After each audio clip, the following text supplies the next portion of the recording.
Hello again, and welcome back to the fourth challenge, which is grow only counter. So let's go through this. In this challenge, you'll need to implement a stateless grow only counter, which will run against Maelstrom's G counter workload. So we have a different workload this time. For the last four videos, we used the broadcast workload, and in this we have a different kind of workload. We'll go through that. The challenge is different than the before, in that your nodes will rely on sequentially consistent key value store service provided by Maelstrom. Okay, so see the specification. Your node will need to accept two RPC style message types, which are add and read.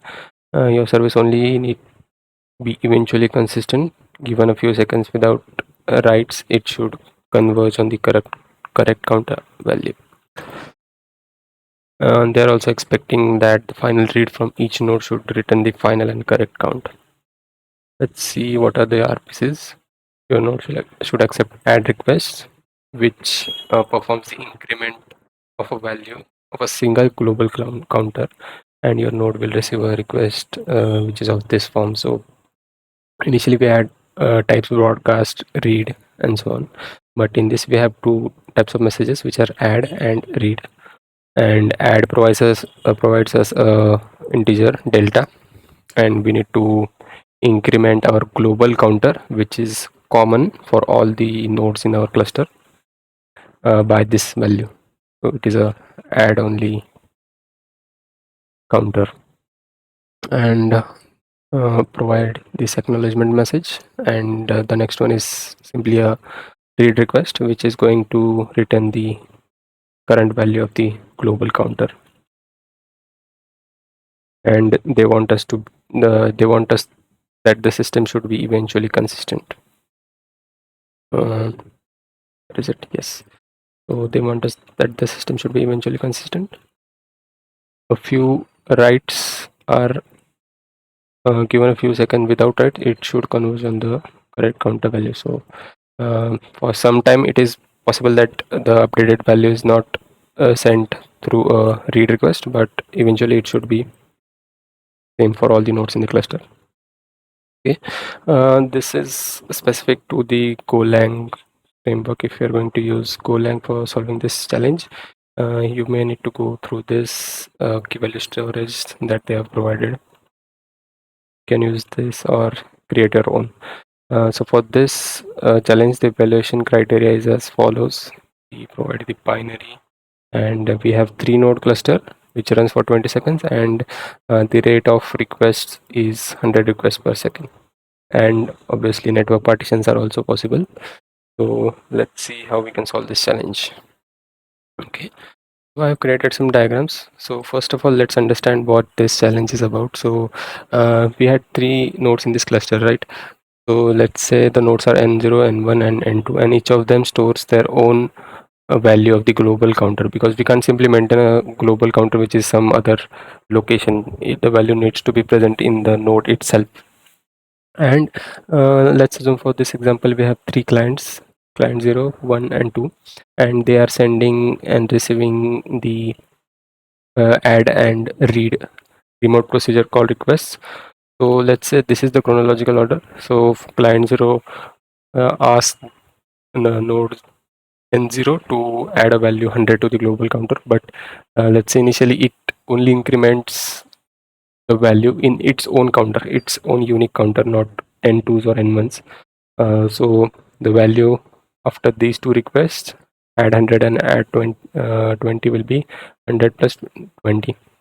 Let's say next client 1 asks for a read request. It should expect a value of 120, because we asked node n0 to add these two values in the global counter. And as a distributed system, we expect that all the nodes return the same value after some interval, which is eventual consistency. But in this case, if node n2 returns the value which is present inside it, it will simply return a 0, which is not correct. So after that, if, let's say client 2 again asks n2, it will again return 0, because it only knows the value which is present inside its storage. and these requests are again going to increment their own counters. Now let's say to update their states, so after some requests the states of these individual nodes will be different.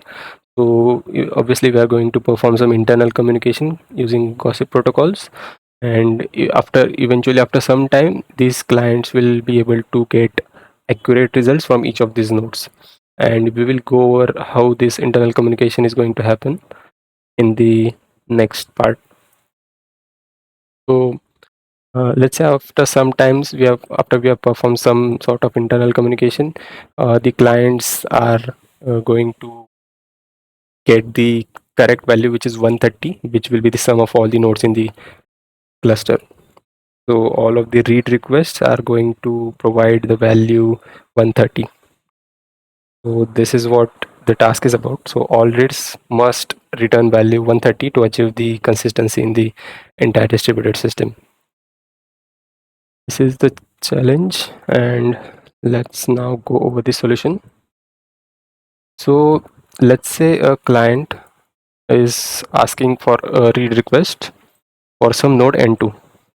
For this example, let's say we have one client and we need to provide the value for all the nodes in the cluster. So obviously a value for the entire cluster or a global counter will be the sum of the value for this node plus the sum of the values of the other nodes. So what I have written here is we need to return the sum of the value is present inside this node, which is my value, let's say, and n0's latest value and n1's latest value that n2 knows, because it may happen that for some partition time n2 is not able to retrieve the latest value from n0 and n1. So for that purpose we need to store what is the latest value, which is uh, mapped with all the nodes in the cluster. So what we need to store for each node is the value that it is having its own individual value, and other the latest value for other nodes in the cluster. Okay, so now the part that remains is how do we update this part is trivial, because any add request is simply incrementing my value for each node, and let's see how we can update these latest values for each node. So for that we are going to use some internal messaging. So for that purpose we need to send every node's latest value to other nodes in the cluster frequently. So what this is going to do is, so after let's say every 1 second, n0 sends its latest value to n1 and n2, and once these requests go through the recipient nodes, they are going to update their corresponding nodes latest values. And since this is a grow only counter, we are simply updating this with the maximum value which is present in this variable. So we can also cache these values, because let's say for some period of time these internal messages are not going to go through, but a individual node is going to accept requests from the client. So whenever a network partition is introduced, we simply get these values and sum up and send it to the client, and this read request is not going to invoke any internal message, because these internal messages and updating the latest values are the work of a concurrent thread which is going to update them in a frequent interval. So that takes care of the network partition part, and also the latency at which our correct value is propagated through the read remote procedure call. So this was all about the solution. So if I had to summarize, so what we need to do is we create two threads, one which listens to the client and sends the request accordingly, and the another one which is performing internal communication between the nodes, and it is going to update this latest values for each of the nodes.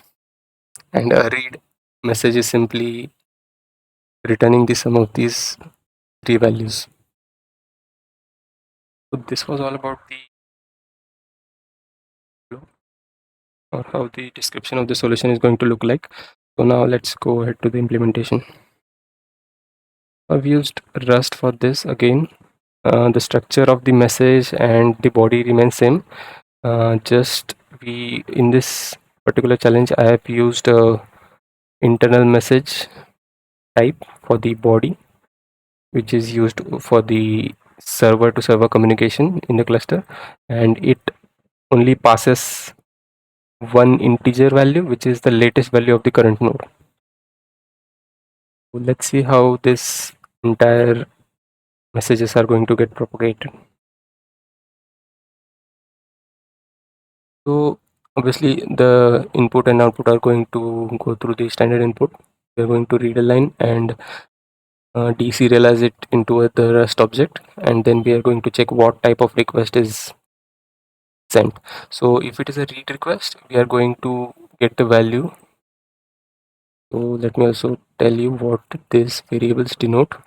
This node is the node ID of the current node, and cluster nodes is the list of string which represents all the nodes in the cluster, and these are simply the clones for the above two variables so that they can be directly passed to two threads, which is the main and the secondary one. And this part remains same, which is processing the initial message. So initial message is always sent in the first line of the input, so I'm retrieving those here only. So this node and cluster nodes are extracted from that.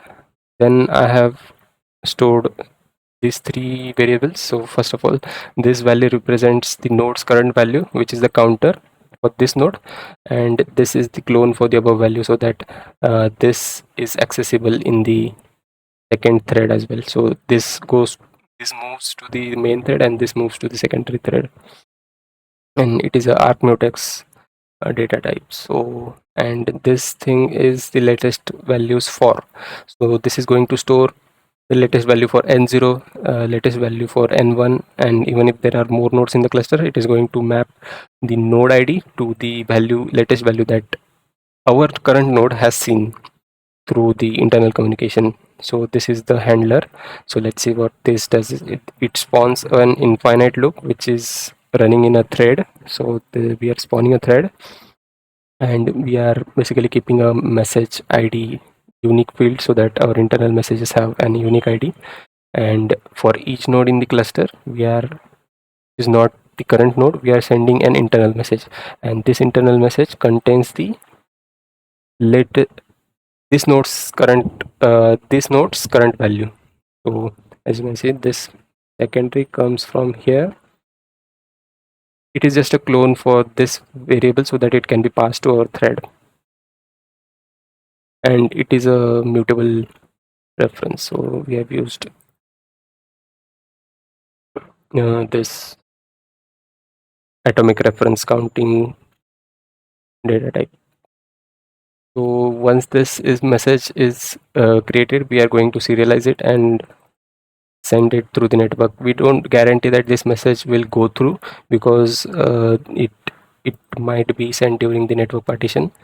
So that is not an issue, because every second we are going to send its latest value. So even if during the first second it is not propagated, during the second whenever this is propagated, it will accurately be updated in other nodes. So this is the concurrent thread which is going to run and perform internal communication between the servers,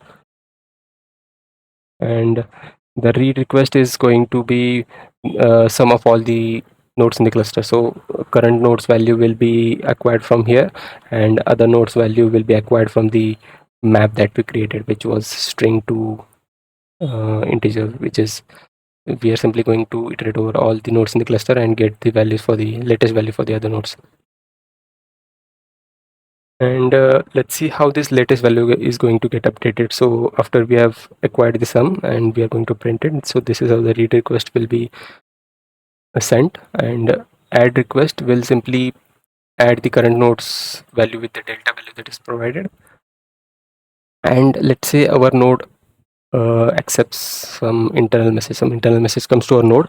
We need to update the latest value from the source from where this internal message came.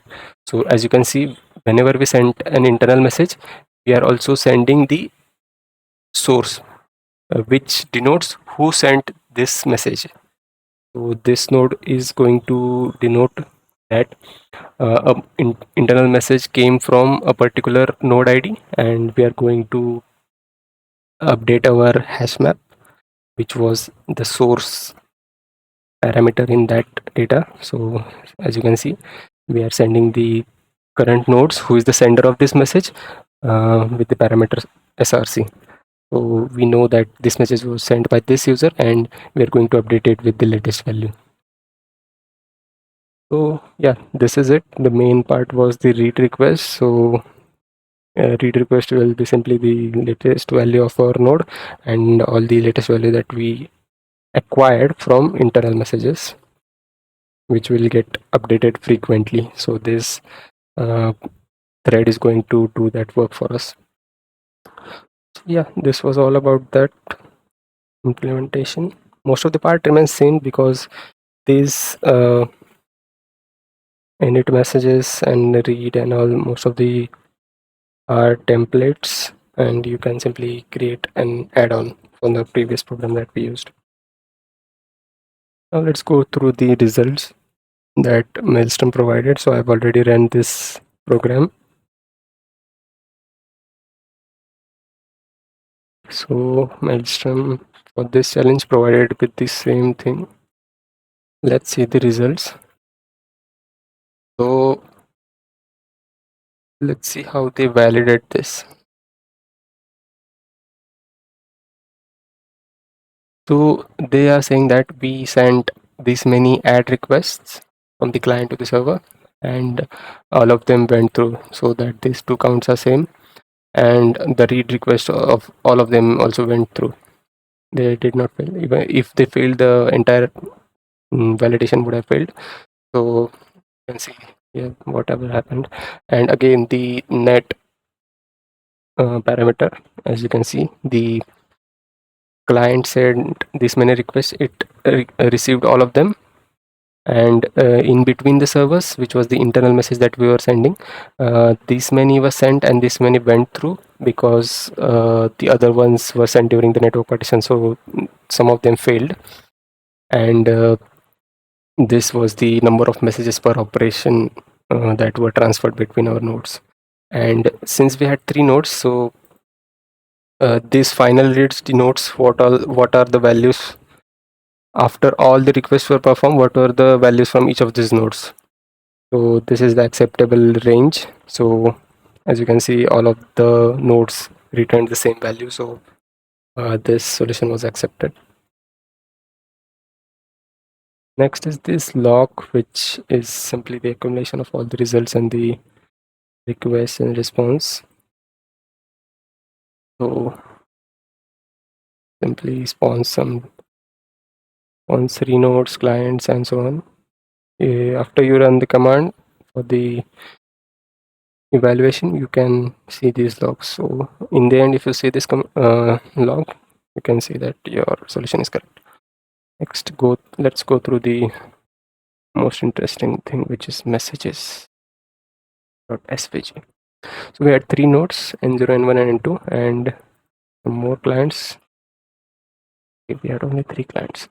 So as you can see, our internal messages are being transferred from one node to the other. As you can see, all the n0 to n1, n0 to n2, all are being transferred, so that you can see that during this time there was no network partition introduced, so all of the nodes were communicating with each other and updating their latest values.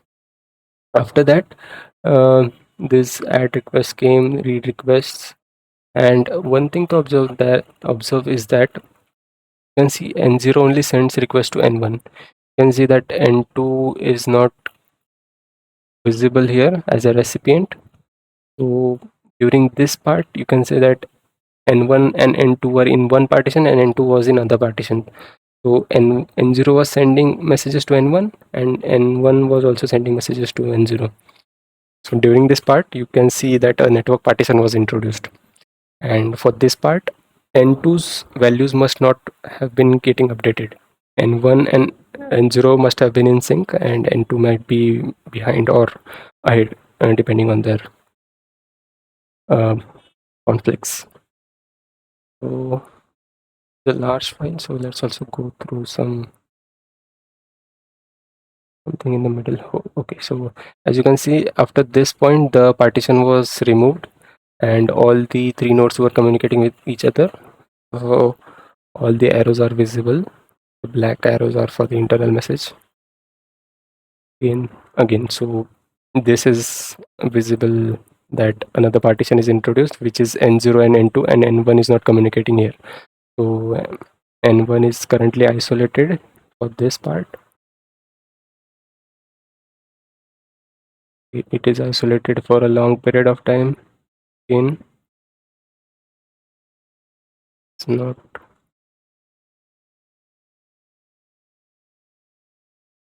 They have not shown. They have limited the messages here, but eventually the partition is going to come to a consistent state. So as you can see, you can use this to debug how the values are getting updated, or your internal messages are getting passed or not. So yeah, this is a pretty useful chart, and that's it for this challenge. You may solve it in any other programming language as you like.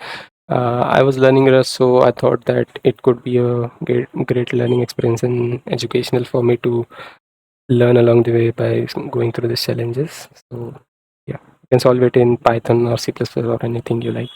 And you can also go ahead to my repository if you find anything wrong or incorrect in my solutions. You can also go ahead and create an issue for that, or even if you want to give any optimization for any of these solutions, you may go ahead and raise a pull request for this repository. I have also linked this in the description, so go ahead and go through these challenges. Okay. Thank you.